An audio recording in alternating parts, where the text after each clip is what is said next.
Hi, my name is John. And my name is Lloyd. And we're the hosts of The Pint, a pop culture podcast. Lloyd, if you had to tell any of the people out there that might be listening to The Pint for the first time about anything unsavory or disconcerting we might do on the show, what would you warn them about? Well, sometimes we drop spoilers, and sometimes we swear like motherfucking sailors. Fuck yeah, we do. You heard it from him. You've been warned. Listen in.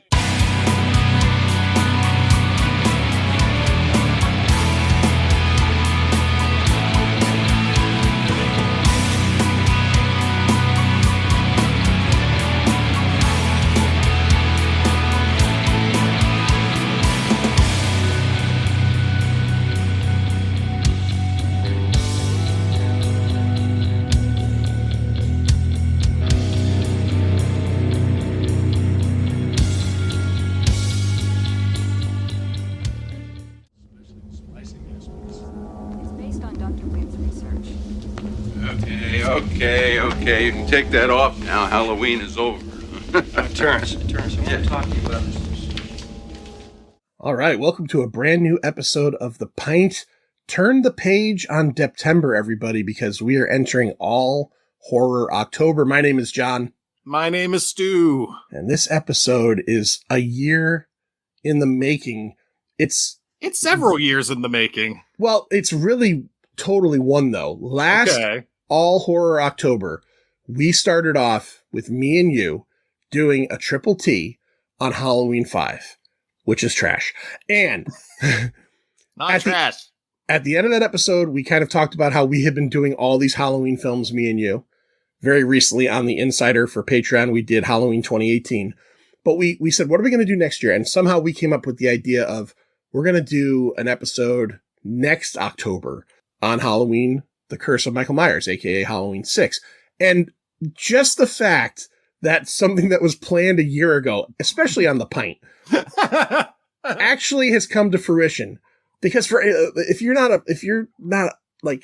not on Inside Baseball like Stu is with the show or Lloyd and all that, I have a lot of ideas and a lot of things just go by the wayside. You hear a lot of things happen, but then there's a lot of things that don't. So the fact that I remembered and made it a point to carry this out is amazing. So today... Well, this, I think, dates back 2 years, because I think it was 2 years ago when we did Resurrection. Yes, it was. In October. Yeah. We had talked about how we were going to do Halloween 5, because we each had big feelings in the opposite direction about Halloween 5. So we kept that in our pocket for a year, did Halloween 5, and mentioned Curse of Michael Myers, and kept that in our pocket for a year. I'm very proud of myself for 2 years worth of this happening. All right, so let's get into it. We're talking Halloween, The Curse of Michael Myers. Let's rock! All right, so first note we're going to make is if you are a horror fan, you already know this. And you're probably saying, well, which version are you guys going to be talking about? So there is the theatrical version. And then there is a version that was long rumored and then finally found apparently years ago called the Producer's Cut. Stu watched the Producer's Cut because apparently that's on Peacock. Paramount. Yeah. I watched the regular version because I have a weird DVD I bought years ago at Walmart called the Halloween Collection, which collects this movie, H2O, and Resurrection. It's weird. It's a very weird trilogy. It is. And actually, I was telling Stu, I bought it years ago at you know how every Halloween around that time, around Halloween time, Walmart always does their little DVD displays. I think I picked it up there. It was like $9 or something. And I've had it for years. And I figured, this is just something that someone came up with years ago, put it together, it's gone. I was in Walmart the other day, and the exact same DVD is still there. So if you're looking for it, go to the Wallingford, Connecticut Walmart, and they had copies of it, or maybe your local Walmart will. So we decided that we're going to each watch. Well, it just turned out that way. We watched different versions, and we are going to rate based on the version that we watched. So this is a triple T. So at the end of the episode, we'll be talking about whether this is trash tolerable or a treasure. This does have a trash reputation, as all films that are triple T do. And we'll get into that. So Halloween, The Curse of Michael Myers was originally released on September 29th of 1995. There's a lot of backstory with this thing.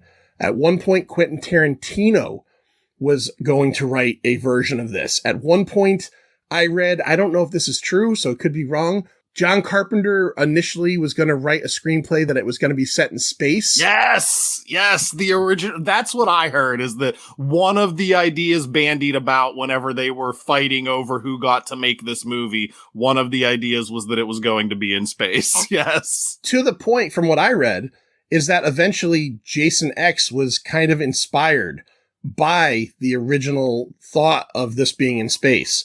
So I'm glad you read that too, because I read it in one spot, couldn't find anything further.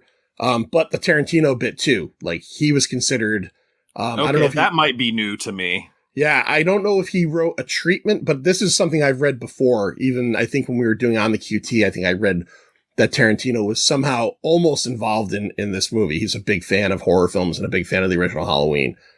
So this was directed by a guy named Joe Chappelle.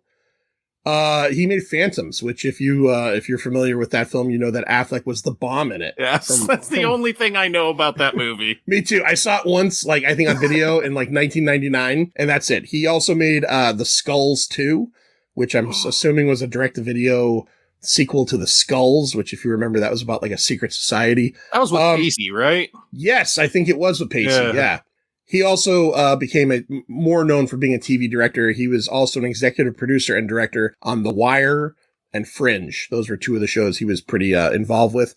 Written by a guy named Daniel Ferrens. So he has a kind of a niche. He seems to write movies about the deaths of real life women. Hear me out. He wrote and directed The Haunting of Sharon Tate. Directed a movie called The Murder of Nicole Brown Simpson.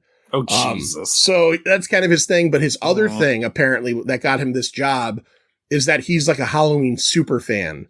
And he's one of these like guys who had like this incredible timeline written out. And I guess that's what the producers kind of liked about him, as well as his writing ability. We'll talk about that.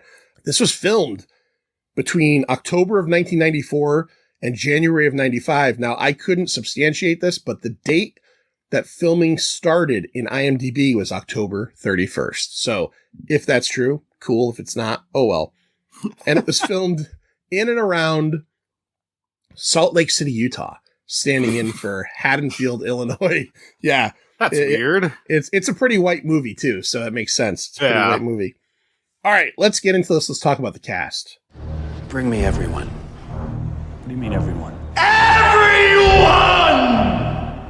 In his final screen role, and man, does he appear to not be well in this movie, or at least very old. It's Donald Pleasance playing Dr. Sam Loomis. Besides Halloween and Dr. Loomis, you might know him from The Great Escape, great movie from the 60s. And a John Carpenter movie I had never seen before, maybe 2 years ago, and I really liked it a lot, called Prince of Darkness. Liquid Satan in a basement of a church, if you've never seen that one. That's one of those movies I've wanted to see for a while, but at least as of the last time I looked for it, it wasn't streaming anywhere. There are more streaming services now. Maybe it's somewhere, but I've never seen it. I know your opinions are always in question to a lot of the listeners out there, and you don't always agree with everything. What I will say about that movie is if you do watch it and don't like it, I don't think you could deny the atmosphere that movie has. It's quite excellent. There's not a well-regarded John Carpenter movie that I've seen that I haven't liked. So I think John Carpenter hits really well with me. So I can't imagine I know that's one of his like top 7 or 8 movies as far as reputation goes. So I can't imagine I won't like it, but who knows? Yeah, I would say check it out. Paul Stephen Rudd, plays Tommy Doyle, the character from the first movie.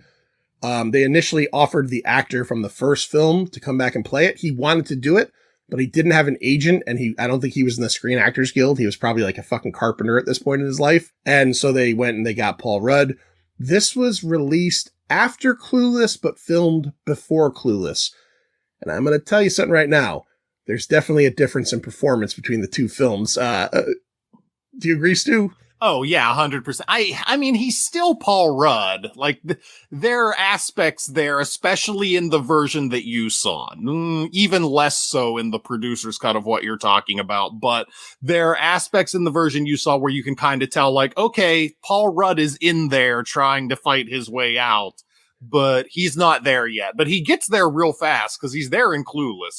He's Paul Rudd in all his Paul Ruddness in Clueless. That's why I said that, because he's so good in Clueless. I went and saw that at the drive-in with an ex-girlfriend the year it came out, and I liked that movie from that point. And I remember being like, this kid who plays the brother or the stepbrother is really good. And then you watch this movie, but then you have to remember that we all know that Paul Rudd is a good actor. So direction does obviously have an effect. We all know from Star Wars that George Lucas got bad performances out of fucking, what's her name? Natalie Portman? Natalie Portman. Yeah. You know, she's like a piece of wood in his movies. So yeah, you got to think of it that way too. All right. And Paul Rudd, obviously from Ant-Man and I Love You Man, which is a favorite of mine. Marianne Hagan plays Kara Strode. She has credits in Law and Order, Criminal Intent, and Law and Order SVU. She plays 5 different characters in 5 different episodes of those. She never really had much more of a career. I was doing the research for this, that the producers wanted to fire her because they thought that she was too skinny and her chin was too pointy. I thought she was attractive. Jesus, her chin was too pointy. Yeah, she said that they were like every day. Fuck you and your chin, Marianne Hagar. Yeah, this is apparently why she never did anything again. Every other audition she goes in, they're like, "You're a little too skinny," but the real problem is your fucking chin. It's terrible. So wait, I have one difference, I think, between the original and the producer's cut I want to bring up to you right away here, just in the casting, is that in the version you saw, you know how Halloween movies always give an actor the introduction credit, right? Oh, yeah, yeah. In the version you saw, it was Paul Rudd, right? I believe it was introducing Paul Stephen Rudd. Yeah. In the version I watched, it's her. Oh, okay. Yeah, the last credit is starring and introducing Marianne Hagar, whatever her name is.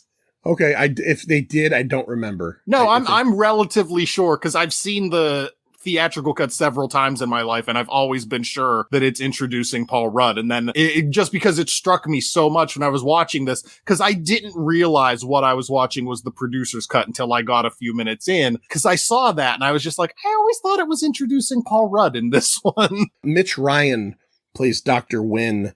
We've talked about him before on Judge Dredd, the 1995 Judge Dredd. He was also in Grosse Pointe Blank, a favorite of mine. I don't know why I always refer to him as like the Wish.com version of Charlton Heston. He kind of is. So that's why you do it, is because he kind of is. Yeah. Yeah. He is also, Dr. Wynn is also the Man in Black. This is the movie that gets into that, like, or more heavily into that Cult of Thorn stuff. If you're a fan, we'll get into it a little bit. So this is crazy. J.C. Brandy plays Jamie Lloyd in this film. She basically had a TV career, episodes of CSI, Murder, She Wrote, Star Trek Next Generation. She replaces Danielle Harris. Danielle Harris wanted to do this role. They wouldn't pay her $5,000. That's what she was asking to do this.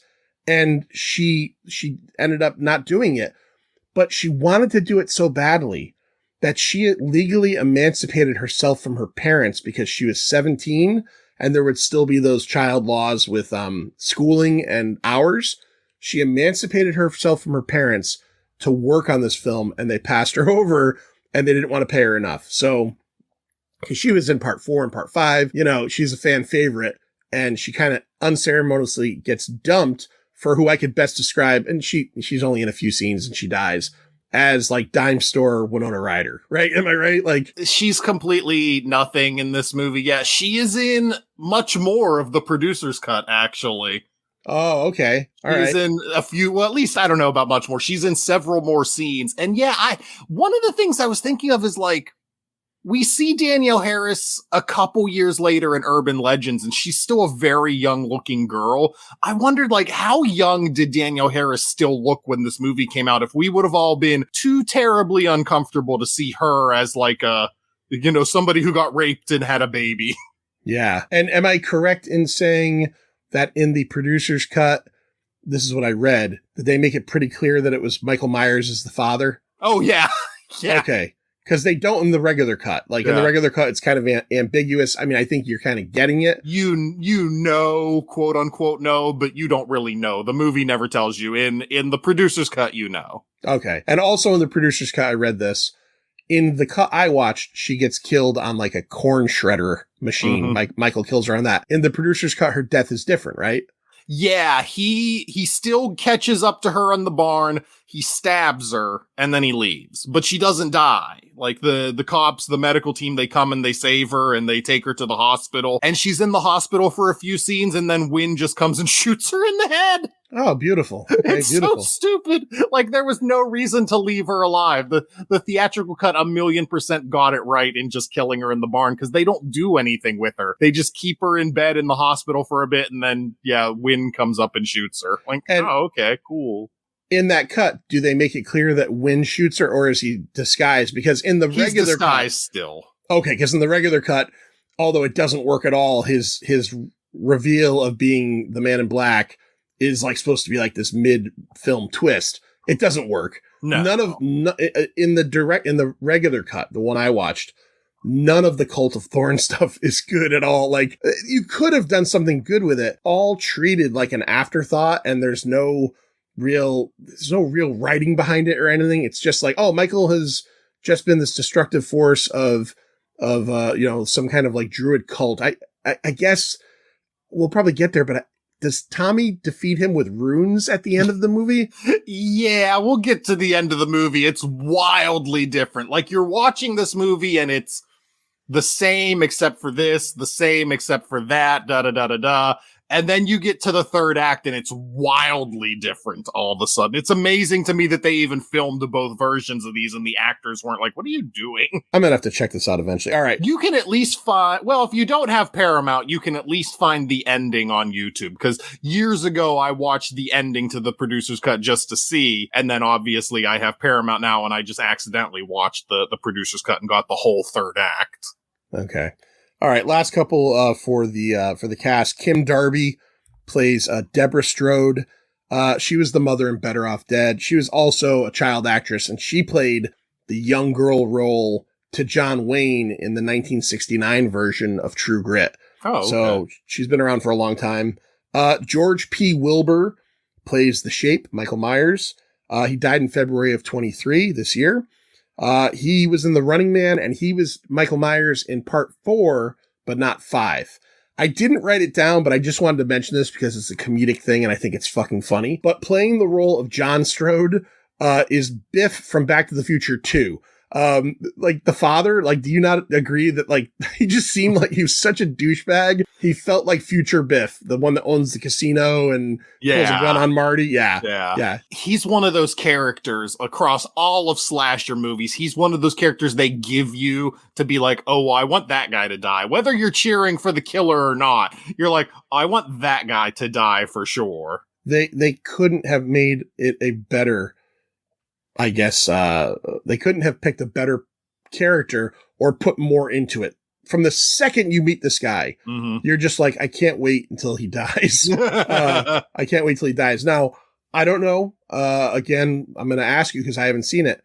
I read somewhere that the producer's cut maybe infers that his daughter's son is his. Did you get that? Like, I didn't get that. I always thought from watching the theatrical cut that it's set up in such a way that it makes it seem like he's in love with his daughter. I didn't feel that. I just felt like he really hated the fact that she had a kid. He calls him right to his face. He's like, that bastard kid. Yeah. Like, wow, you're the worst. It's not just in the producer's cut where, like, one scene he pulls out a picture of his daughter and, like, he's like, oh, happy Halloween, baby girl, and, like, kisses it or something. That is, because that's one of the things I read that they said the producer's cut kind of pushes it a little further. Okay. Yeah, he I pulls thought I always out. remembered that. Okay, maybe I was just wrong. Yeah, it's not in it now. All right, Stu, question. We'll do a question here. Do you think that the Curse of Thorn plot device, which was introduced in 5, should have just been abandoned with 5 and then forgotten about? Or do you think that they could have written it much better and made it something you would have wanted to have seen. So I don't think you could abandon it because part 5 set it up. Like, I remember being a kid and it felt like, and it was, waiting years for this movie because I was like, oh, I need to know what happens next. I need to know what the guy with the steel-toed boots is up to and everything. So I don't think you could have abandoned it because I think fans would have been mad. Because with 5, it's set up. You needed to know what it was. But I don't know that you could have done it much worse. Yeah. Like, it's just so... It's more explained in the producer's cut than I certainly remember it being in the regular cut, but it's not a good explanation. And it does what Rob Zombie's Halloween does, where it gives Michael kind of an origin and it makes you feel bad for him almost. And nobody wanted that. Nobody needed that. Like, you could have just had this guy. Maybe he wanted Michael for his own nefarious deeds. And that's why he was in Haddonfield helping Michael out. But making it this whole cult and, oh, they've been using Michael and Michael comes out every Sam Hain whenever the Cult of Thorn symbol is in the star. No, nobody needed that. That's a bad idea. It's go home. That's bad. Your drunk movie. Movie, you've done a bad. Stop doing a bad. Yeah, agreed. In this film, I know that fans, and you're a much heavier fan of the Halloween films as they go along than I am. Is this one of the films where people have a problem with any of Michael's mask or appearance? The only thing I noticed is his hair looks fucking crazy in this one. His hair's wild. I think people tend to think this is a better mask than what they had in 4 and 5. So this is kind of regarded as at least like an uptick from those two. Cause I know people hate the masks from 4 and 5. Yeah. Was it 5? Was one of them the one where it's like 5 is the one that's like untucked. Right. It's like, yeah, it's just like opened up everywhere. Yeah. And it's, yeah. Okay. And all right. 4 is the one where the hair is like slicked back. Yes. Okay. Yeah. Cause as I was watching this, I said to myself, I can't remember because I know people have issues with all these different things like the super fans. And as I was watching, I went, this doesn't look terrible, but the hair is all fucked up. I think this is typically regarded as one of the quote unquote better masks, at least, until the more modern era. People may like the 2018 franchise mask better than this, but at least up till then, it was regarded as, well, it's better than 4 and 5, and it's better than the CGI mask in H2O. Oh, yeah. I forgot about that. We haven't done H2O yet. Next year. All right. We're saying it right now. Next year, H2O. I rewatched H2O last year, I think, and that CGI mask is only, I think, in one scene. Yes. But I had read about it, and man, when it happens, you're just like, what? Why did they do that? What the fuck happened? I never thought much of it growing up or watching this movie the first couple times, but when I heard about it and looked for it, it's like, oh, okay, yeah. Yeah. That makes a lot of sense. If I remember correctly, it's when he's killing the kid with the corkscrew, I think. It's in about that moment, yeah. Yeah, in that little kitchen area. Yeah, okay. All right. The mask is just so weirdly shaded, and it doesn't look like that at any other point. Why did they make that decision? I don't know. So we talked about a few of the differences between the the producer's cut and the cut I watched, the regular version. Before we get into anything else, Rotten Tomatoes and all that stuff, Stu, give me a couple other, let's talk about the ending. I want to know, because the ending I saw, there's a whole 20-minute sequence where Pointy Chin gets taken by Michael Myers and brought to what's the name of the sanitarium? Smith's Grove? Smith's Grove. Yeah. Thorn, Cultist, and Wynn. And Tommy goes to save the day. Now, a couple things that I think I read happened differently are, in the producer's cut, is there that crazy, insane scene where Michael just kills everybody with strobe lights going off? Is that in the producer's cut? Because he kills all the doctors and nurses. The cult has their own doctors and nurses or people working for them. And in the regular cut, there's a scene where he just murders everybody. Lights are flashing on and off. And I think Tommy is seeing it from outside the room. And I think I read that's not in the version you watched. So I'm not kidding. The entire ending is different. Cause how in the ending that you saw, there's the scene where Tommy's underground and he's trying to break open the cell that Kara's in. And yes, Michael Myers is stalking him and he gives Paul Rudd face where he does the kind of smirk at Michael Myers. And I'm always there it is. There's Paul Rudd. It's right there. He does. I laughed at that. Yeah. No, in this version, they have Kara. they're about to sacrifice Kara and the baby, and Danny's there, and they're going to make Danny the new Shape. Because Michael Myers, once he kills his entire family, the curse is going to pass on to somebody else, and it's going to be Danny. Paul Rudd and Dr. Loomis just show up and they save her, and there's no like breaking down a thing. You don't see all these doctors dying, and they come to a door that's sealed shut. And yeah, that's when Paul Rudd pulls out these runes and makes a pattern on the floor and cuts his hand and bleeds on it. And it just brings Michael to a complete stop. Like he can't move anymore. Okay. Cause in the version I saw, he beats him to death with a pipe. He just beats the hell out of him. Like Paul Rudd goes full fucking hockey player on Michael Myers. He's kicking him when he's down. He's beating him with a pipe. Yeah. Okay. So yeah. So very different. Very different. Now, are there differences in the ending with Loomis? Yes. So after he stops Michael, they pretty much just leave at their leisure because Michael's completely stopped. And Wynn comes up and sees the frozen in place Michael and just like bad mouths him. And you see Michael make like the Arthur meme fist, like his fist starts shaking. And then Dr. Loomis is outside and he does the same thing where he's like, I've got to go back inside and just, close the book on all of this. So he goes inside and Michael's just laying on the ground inside the ruins now. But Loomis pulls the mask off of him and it's Wynn. It's not him anymore. The old switcheroo. And you cut to Michael wearing Wynn's gear now, like with the hat and the trench coat and everything, and he's just kind of walking through the subway, like walking through the tunnels to freedom. And he looks back, and you cut back to Loomis and Wynn like grabs Loomis's hand and says something. I can't remember what he says, but then Loomis looks at his wrist and Loomis becomes the new Shape. What? Yeah, Loomis gets the Cult of Thorn mark on his wrist and starts screaming. Holy shit. Yeah, that's the ending. Loomis becomes the Shape. It's awful. Holy shit. All right, well, I'm just going to ask you this. We're not doing the TTT yet. Yeah. But just very strictly, you're going to next year, I know you're a creature of habit. Next year, you're going to sit down and you're going to make Amanda watch Halloween 6 with you. Yeah. Which version are you going to watch?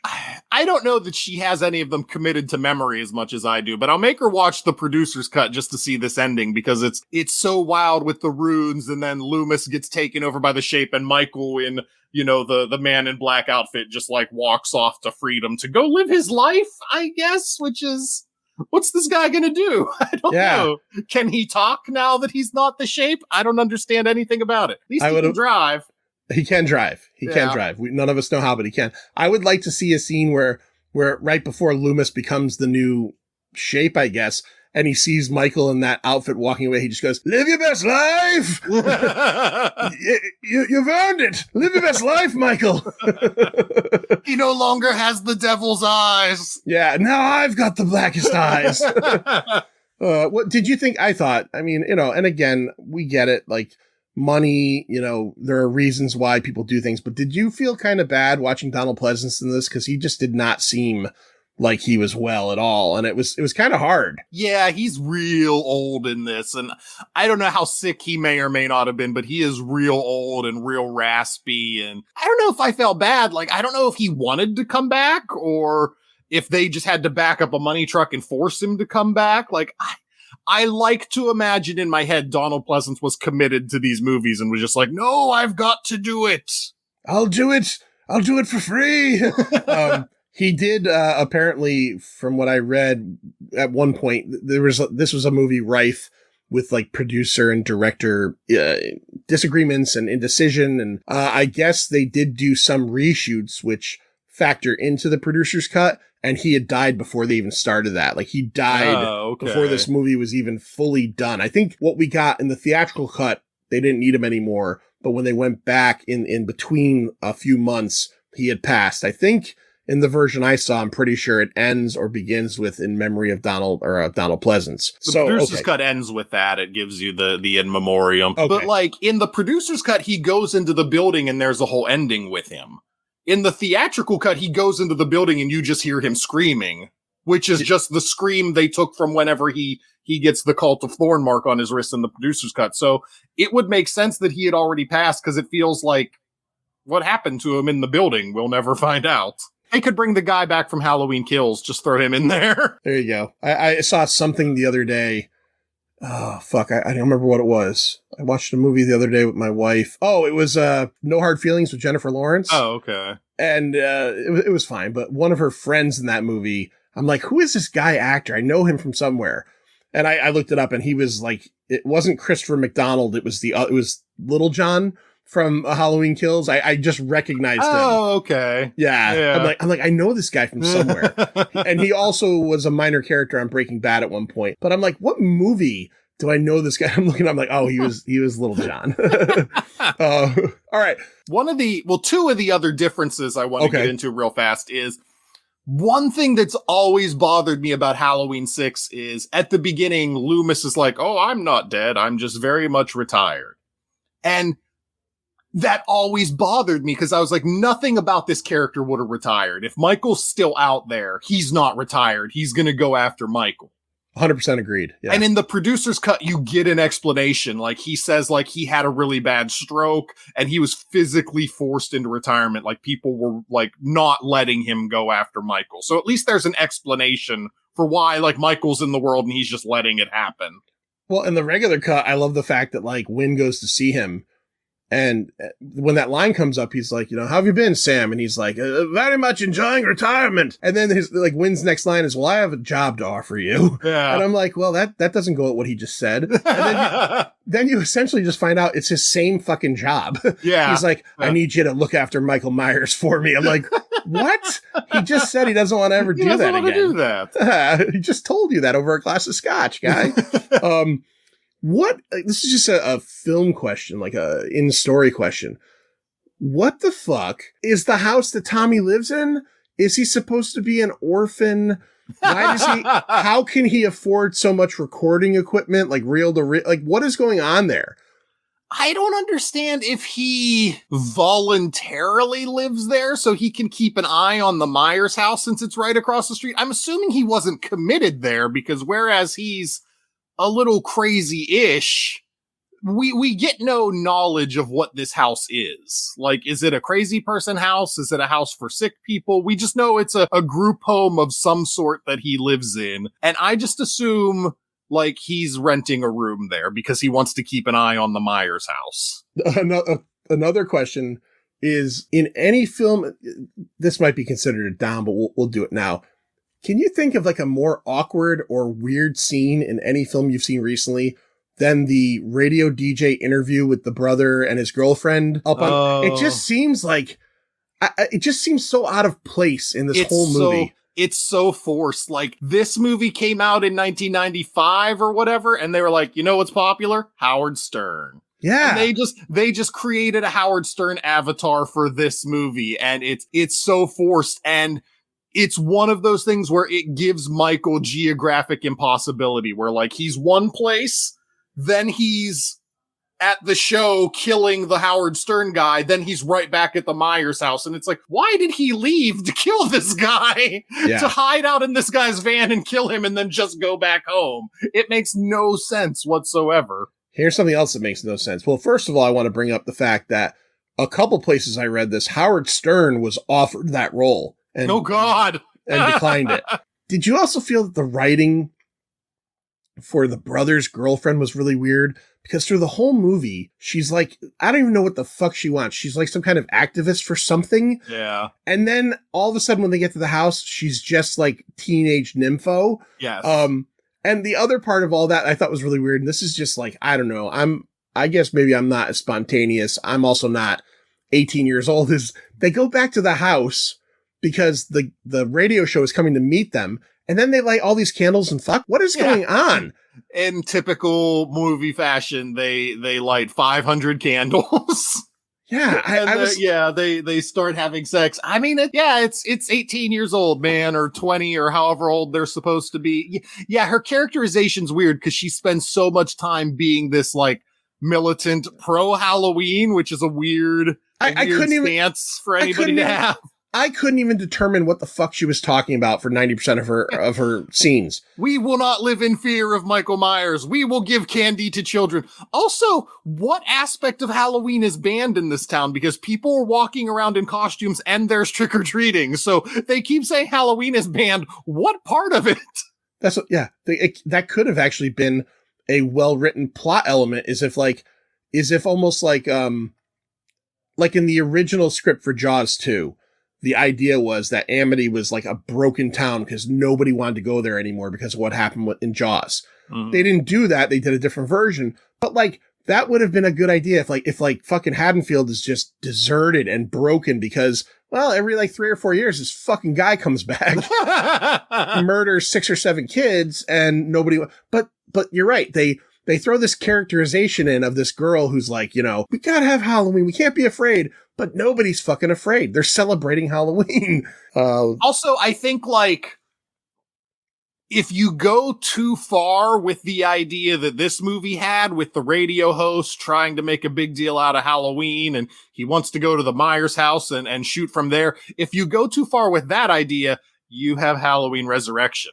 And we've already seen how that goes. Yeah, you're right. There was one, I'm glad that they kind of made it clear in the movie that this radio host was more of not a local guy. We learn that the brother and the family live in the Myers house.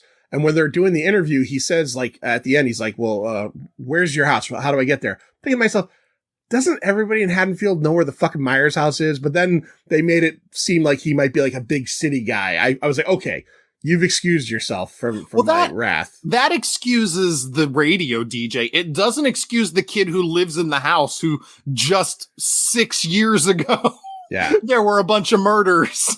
And he's just like, what? I live in that house? All right, let's talk about Rotten Tomatoes. It was a run by fruiting. We've been doing the Razzies as well, but this didn't get nominated for any Razzies. Probably the reason is that nobody expected it to be good. So they were just like, don't bring up Halloween 6. Yeah, the Razzies just ignore bad slasher movies. They don't even pretend they're worth Razzying. Yeah, they're kind of right for that, I think. But Rotten Tomatoes, we've talked about it a million times. 60% or higher gets the nice fresh tomato, 59 or lower, gets the garbagey green tomato, and then over on the audience score, similar. So the critic score for this one, Stu, I'll ask, did you look? I'm sure I saw it at some point, but I don't remember. Okay, so we'll ask. 36 reviews. What do you think the percentage is on the critics? Is it like 25? Yeah, you wish. It's 8. 8? Oh no! 8%. Yeah. 50,000 user reviews. What do you think? 17. Plus 20, 37. Oh, okay. 37. It always happens. The users are less criticky than the critics, but yeah, this is not good. This is not holding up to any kind of critical discussion.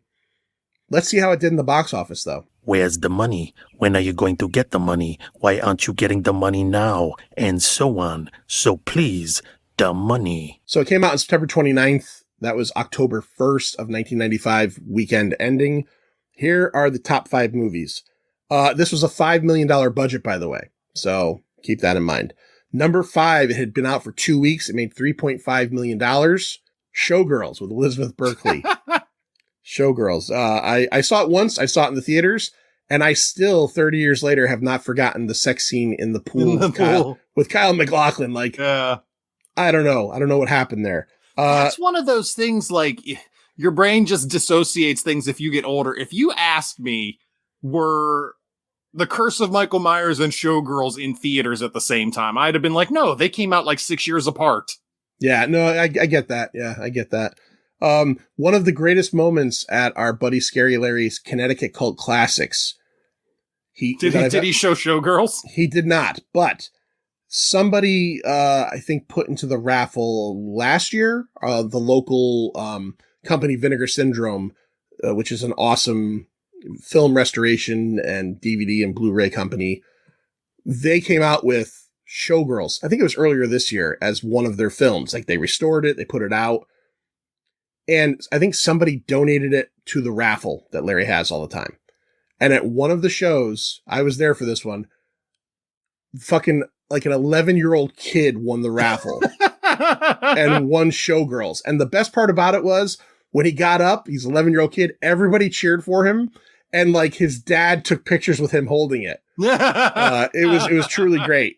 The probably the second best raffle moment at Larry's shows that I remember, this is several years ago, was one of the local tattoo companies sponsored or used to sponsor, and they used to give gift certificates, and like a 9-year-old kid won a gift certificate for a tattoo. He ended up trading it in for something else, but it was quite funny. This kid stands up with his ticket and like everybody's laughing. So yeah, a couple great classics moments. So number 4, I think this is a soccer movie. It opened that weekend, $4.7 million, The Big Green. Oh, I've never heard of that. Okay. I feel like it's a soccer movie. So, number 3 opened that weekend, $5.4 million. Denzel Washington in Devil in a Blue Dress. Here's the crazy part. Denzel Washington, who we all think of as like a box office, like, he's a steed, right? He makes all this money. Number 2, Halloween 6. Halloween 6 beat Denzel Washington, with $7.3 million, almost $2 million more. Number 1, $12.4 million. It was out for 2 weeks, 7 with Brad Pitt. Okay. Yeah. That's another one. Like, it feels like that came out so much later than Halloween 6. That's so weird. Yeah. Well, it's almost 30 years old, man. Almost 30 years old. On the year, Halloween 6 made $15 million. And considering it came out in the last 3 months of the year and it only cost $5 million, it looks like it did pretty well. Yeah. Stu, let's talk about our likes and dislikes of this film. Are you not entertained? Are you not entertained? Is this not why you are here? I'll let you start. What's a like? What's a like you have? Now, again, you're talking producer's cut. I'm talking regular cut, but I'm sure there will be some medium in the middle. So this doesn't seem like it should be a like, because we talked about this character, but I like the father because he's so detestable. Like, he's played really well. Like, he's very memorable for what a scumbag he is in this movie. And you really do want to see him die. And he gets a fairly decent electrocution death, which is always nice. But yeah, the actor just does such a good job of making this character memorable and making this character such a fucking dirtbag. Like, his wife's calling him and being like, we live in the murder house. We gotta go. We gotta get out of here right now. And he's like, you better be home when I get there. And then he shows up and he's like, thanks for dinner. No dinner. And he's such a douchebag, but like, that's effective. That I will never forget that character in this movie. I agree with you. I also like the fact that, like, besides the no dinner line, when he kind of realizes she's gone, he goes, she left. Like, he knew eventually this was going to happen. Yeah. And he's like, she finally fucking did it. All right. Like, in his head, he was like, okay, that's how far I could push her. Okay. Murder house. That was it. That was it. All right. So if I have to go with a like, I'll be honest. I like the atmosphere of this movie. Like, I think it's filmed pretty well. It's slicker looking than you would expect of maybe a horror movie. And there are bits and pieces that I actually really kind of like quite a bit. Like, I really kind of liked the whole little bit in that tunnel at the end, like when Michael's like following them and the red coloring and everything. I just thought it looked pretty well. I like the fact that, like, when they were outside, it actually looked and felt like it was actually autumn. This was like maybe one of the only 2 Halloween films that was actually filmed in autumn. Like, the rest of them are, filmed in the summer. I know the first one, I think they had to put like fake leaves down and stuff. Yeah. This is one of the only ones that actually was filmed in autumn. And it kind of has like I said, there's something about the atmosphere. The filming style, it worked for me. Stu, what do you got? You got another like? So I feel like this one's a bit kind of sillier now that we've had the David Gordon Green trilogy, but for when this came out, for being the 6th movie in the series, I like that they brought back the Tommy Doyle character because it really kind of paid off. Like, well, what's this kid's life been like after he was this little kid who was getting chased around by a mass murderer? So we get to see how he grew up and how that affected him. And it makes sense that it ties even more things back together to the original classic movie. So I like that we got Tommy Doyle back. I like that character substantially less when he's not played by Paul Rudd and he's swinging a baseball bat and screaming MAGA slogans at people. But, you know, I like it here. Evil dies tonight. If I have to go another like, I'll be honest, there's some good kills in this movie. You brought up the electrocution. The guy's head blows up. Mm-hmm. His head fucking explodes. That's pretty rad. I mean, again, Halloween, the first movie, started very much as a simple, non-grotesque, non-gory, you know, scary horror movie. And then, of course, as we go further, starting with Halloween 2, they just start getting gorier and gorier. And if you want to go in that line of thinking, this one delivers the goods. I mean, in the version I saw, he kills Jamie on like a spinny thing of doom. He kills that one guy at the end, as I was talking about, in that tunnel. He shoves his head. Oh, that's right. Yeah. Into the gate until like I've seen the movie, but I couldn't remember. I expected his face to like kind of sluice through the gate. It doesn't. He just shoves it so hard that the gate comes off the hinges. That's probably worse. So there were some decent kills in this one. I'll give it credit for that. Stu, do you have another like in you? I do like, as far as the producer's cut goes, like I mentioned earlier, I like that they explained why Loomis is in retirement. So I'll bring that back up. You really needed to do that for this movie. And I'm surprised that that's a bit that got cut out of the theatrical. Yeah.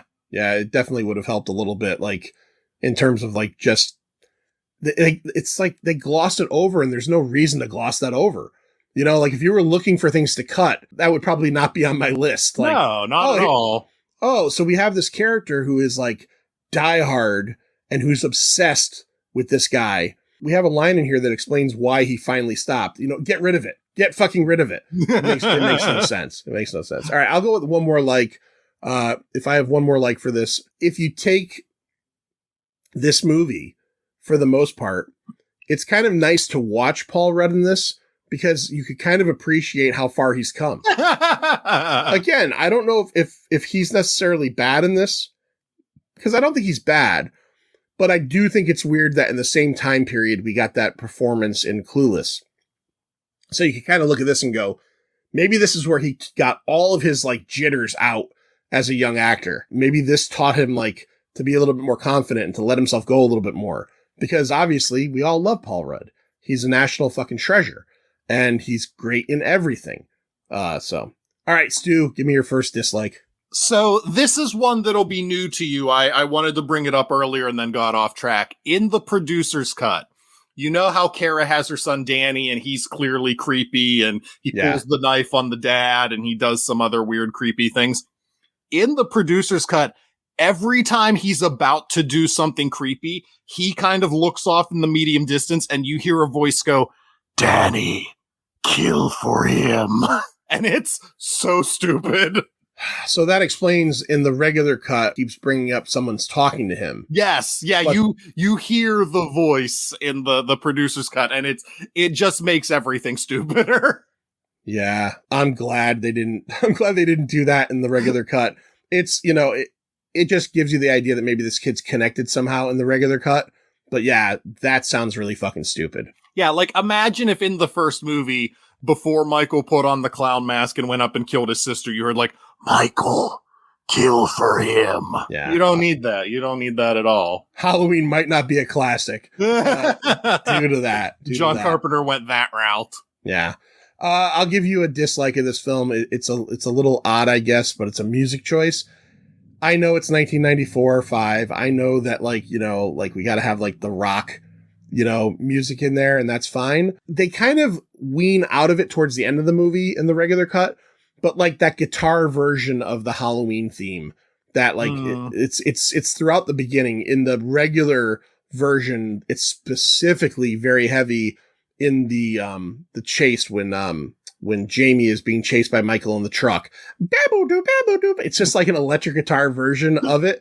And it fucking sucks. It's terrible.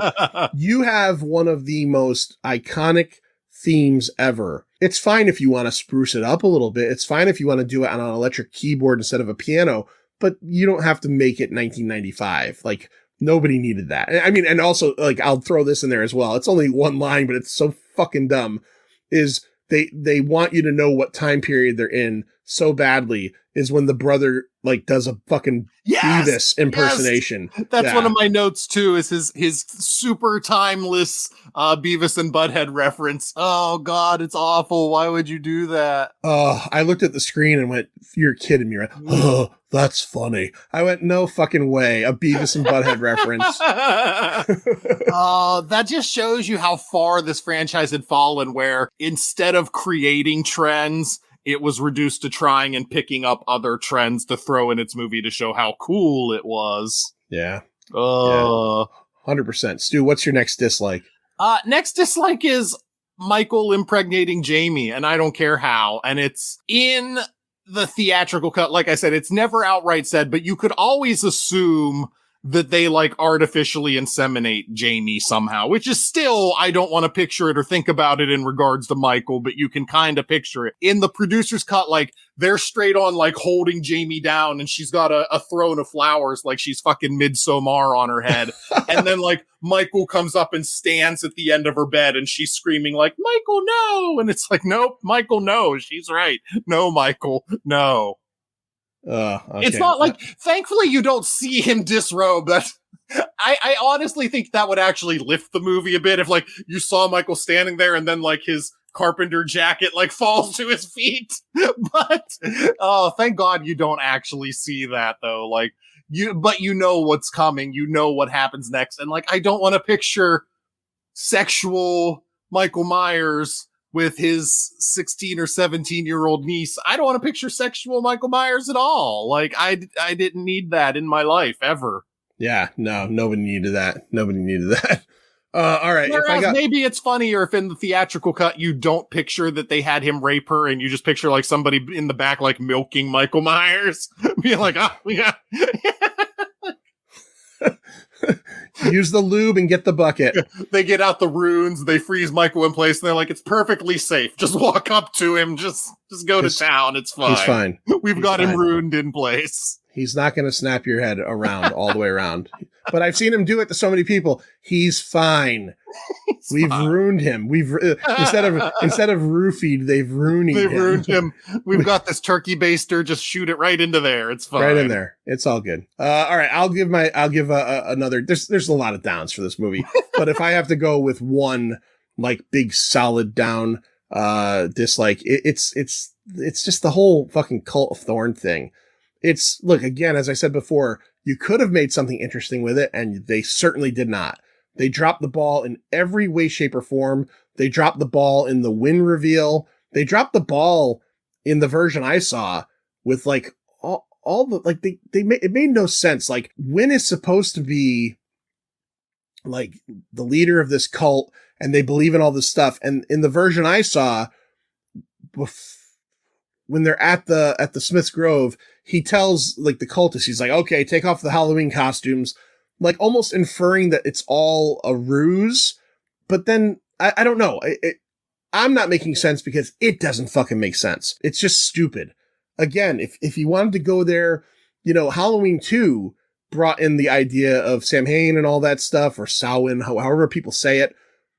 So I get that there is a germination of an idea in what is considered one of the better of the films, but, like, you just drop the ball with the plotting of it, with the execution of it. It's all stupid. And not having seen the producer's cut, what you described, fuck off. Like, fuck off with. Yeah, they do a whole explanation. It doesn't make it any better whatsoever. Like, they're passing the Cult of the Thorn on, and somebody's going to become the new shape. They still don't ever say the term the shape, but you know what they mean. This is the peril, and I say this very hypocritically in my own writing, but this is the peril of writing an idea before you have entirely fleshed out the reveal. Like, movie 5 gave us the man with the steel-toed boots, and we didn't know what his story was. Well, neither did they. Yeah, no, the audience was just as in on all of this shit as the writers were. Yeah, and, I do very much want to know what the Cult of the Thorn story in space would have been, though. If that was even it. I mean, at that point, they might have the idea for that might have been, We wrote ourselves into a corner with this cold story. What can we do? Put him in fucking space. It's got to work. Let's get to it. It's time for Trash, Tolerable, or Treasure. Don't judge me, monkey. All right, Stu, before you go, I got a couple of I put it out just today, so I only got a couple answers. I got a couple of our friends out there. So let's see what we got. Julio from the Contrarians. So here's what I put. I want to put what I put out. I want to read what I put out so you understand what he's saying. You ever see Halloween 6? Give us that opinion in our patented Triple T format, why don't you? And if you want to get into regular or producer's cut, feel free. Julio says, John, brother, there's no if about it. You can't Triple T H6 without specifying which cut you're doing. Julio and Alex on the Contrarians did Haddonfield Nights years ago. I don't think I ever listened to their version of this, so I'm going to be listening to it this week. Here's what he says. The producer's cut has a little more Loomis, a better ending, and doubles down on the ridiculousness of the Thorn. So it has an edge, and while being a bad movie, it can be considered tolerable in a guilty pleasure kind of way. It's better than Halloween 5 for sure. The theatrical cut is trash, but also better than 5. Paul Rudd is still in it after all. All right. Let's see here. I put down for this app, unplanned, by the way, I watched the regular cut and Stu watched the extended, so it'll be a little different. And I just want to read this off. He said, as long as the point was made that this is an improvement over Halloween 5, you're good. And Chris Ramirez, this movie's not that good, but has moments tolerable. So we essentially get a tolerable for the producer's cut from Julio, a theatrical trash, and a tolerable from Chris. I'll go first, Stu. I don't think it's going to be much of a shock. I do agree with Julio, by the way. This is better than 5. I'd rather watch this than 5. I know that bothers you because I know you I love 5. 5 is a treasure. You gave it a treasure. Despite some things this thing tried to be different, despite some things I liked about it, atmosphere and here and there, this is a trash movie. It's not a good movie. It hinges on a plot line that was introduced in the last one, which even I'll give credit to part 5. That was such a small piece of part 5 that it was like you could just kind of go, okay, there's a couple scenes, the jail scene and all that. But like overall, this is just a slasher. This one here is like, it's supposed to be very heavily reliant on that, yet it's just so poorly written. Again,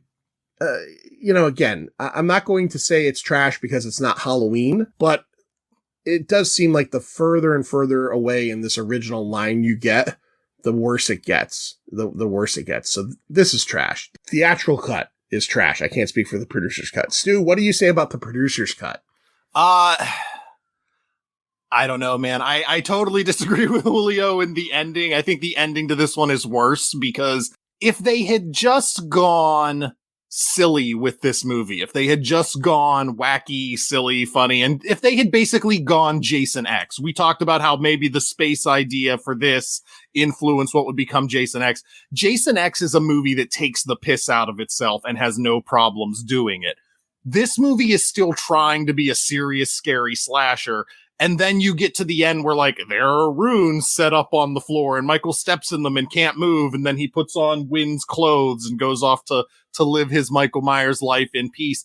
It's just too stupid for me. Like, if the whole movie had been stupid and funny, I would appreciate that ending more. But it just comes out of nowhere. And it made me miss. It made me want to see more of Paul Rudd just beating him to death with a pipe. So I'll go producer's cut is trash, especially with that whole, like, kill for him, Danny. That was stupid. But I think the theatrical cut is tolerable. Like, I have it ranked ahead of Rob Zombie's Halloween 2, which we started all this with that one, and I gave that one a tolerable just on the basis of, hey, it's a slasher movie, and I have an affinity for those. I can always rewatch them. So if I have this one ranked ahead of Rob Zombie's 2 and I, for some reason, called that tolerable, I have to call this one tolerable. The only Halloween movie I'm going to give a trash to is Resurrection. Which I gave a tolerable to, I think.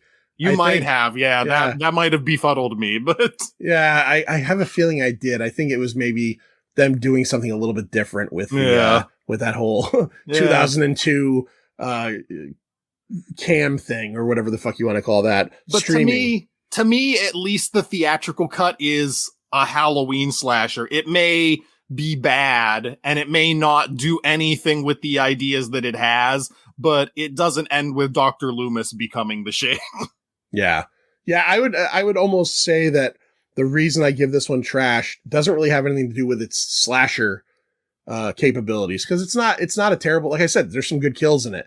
It's just such a mess. It's such a fucking mess, like from production, and it also like it leaks into the movie. Like, you know, if you're a first time watcher and I understand that actors change roles sometimes, but our characters change at points, but like you're Jamie Lloyd, you're like, who is this? Is this the girl? Is this supposed to be the girl? Then you find out it's over $5,000 and just stupid reasoning. Just kind of a mess overall. So I'll stick with trash. I want to say something here, like, until the David Gordon Green trilogy, this Halloween 6 was the only Halloween movie I had seen in theaters. Oh, really? Yeah, this was the only one I saw in theaters until the recent trilogy that David Gordon Green did, where I saw all three of them because I'm an adult and I can spend my money however I want now. But I didn't see either of the zombie movies in theaters. I didn't see H2O. I didn't see Resurrection. I didn't see 4 or 5. This was the only Halloween movie I saw in theaters, because I remember my dad and I, when I was a kid, we rented 1, 2, 4, and 5 all the time. And like I said, we waited years for 6 to come out. So I remember my dad and I going to this janky little theater in the town I grew up in called The Coil, and we saw Halloween 6. What's funny about that is that out of the original films, I never saw any of them in the theater. I did end up seeing Larry showed 1 and 2, and he showed... But not during their initial run. Right, yeah. Never saw any of them. He showed 4 and 5, so I saw all those. I saw both Rob Zombie films in the theater. I'm like one of the 7 people that saw part 2 in the theater. So you were right there. You were right there in real time wondering what the hell was happening with that horse. Yeah, I was. Although I gave that one a tolerable as well. I'll admit it right now. If you said to me right now, sit in a room and watch Rob Zombie's Halloween 2 or Halloween 6, I'm watching Halloween 2 by Rob Zombie immediately. You know what? I honestly might. I just think it's stupider and worse, but I also enjoy looking at Scout Taylor Compton and Danielle Harris whenever she was like 20 or 30 something. Yeah, 100% agree on that front. Oh, and Brad Dourif as the sheriff was actually really good. I remember us calling out he was the acting across the zombie movies we definitely gave an up to or a like to, because all 3 of those characters did great jobs. Oh yeah, Scout Taylor Compton plays somebody with PTSD like really well. Yeah, like she is fucked up in that movie, like really bad. Like yeah, if you told me Rob Zombie was legitimately beating her back on the backstage of that movie, I would have bought it. Yeah, she definitely seems stressed out. So we set it up. We're going to do H2O a year from now. So that's really it. Next week, I'm not sure what we have coming out, but it is all horror October. So it'll be horror, or that name is just bullshit. You could find The Pint on iHeartRadio, Spotify, Google Play, all that stuff. And you can find Stu Show, the Stu World Order, on all those same platforms, or go to swoproductions.com. I just read a cool article yesterday all about movies that made Stu cry, but I won't tell you what they are because you got to go to the website and check them out. So swoproductions.com. And Stu, thank you. And stay scary for the rest of the month. All right. See ya. It's over, Johnny. It's over. Nothing is over. Nothing. You just don't turn it off!